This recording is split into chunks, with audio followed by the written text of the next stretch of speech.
our eternal hope. Let's get moving and not just drift along. That's a powerful message for believers stuck in fear or complacency about the future. Jesus calls all of us to run the race of faith as if we really want to win. In fact, countless faithful believers in Jesus did just that, facing terrible odds against them, and now enjoy their heavenly reward. They are a cloud of witnesses, cheering you on to run your race of faith by keeping your focus on Jesus. What holds us back from running free? Anything that causes us not to believe God. In fact, unbelief is the sin that hinders you from moving forward and growing in your faith.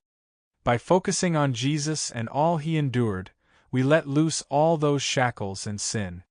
We can run freely and without hindrance. And God will do whatever it takes to set us free from things that hinder us from running the race. God loves us so much, as a father loves his children, that He's willing to allow difficult circumstances into our lives to help form our spiritual character. What matters is how you respond to God's gracious actions in your life. That's why it's so important for you to remember that God works continually in your life. He longs for you to trust Him in deeper ways, and to expand your faith in His purposes for you. The best response to God's loving discipline is learning from it and allowing Him to work in you. When you allow God to train you how to live more effectively in the power of Christ, you join Him in His loving purpose for you. We need to be trained and taught by the Lord's discipline, and then we will not find ourselves in the position of going weak in the knees, spiritually speaking. It is so easy to lose heart when life takes difficult turns. But God has loving purposes for you in those periods of trouble. You must trust Him on that. Resist going through life as a follower of Jesus known for your continual complaining attitude.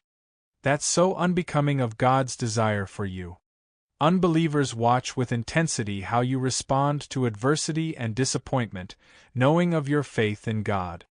God can use your response to His loving discipline to bring someone closer to their own encounter with His Son. Keeping yourself on a straight path of obedience also helps guard against falling into a pattern of negative responses to God. When you stray from God's path, you risk stumbling and experiencing unnecessary injury, disruptions or distractions that hinder your walk with God. He can put you back on course, but you might walk the rest of your days with a spiritual limp.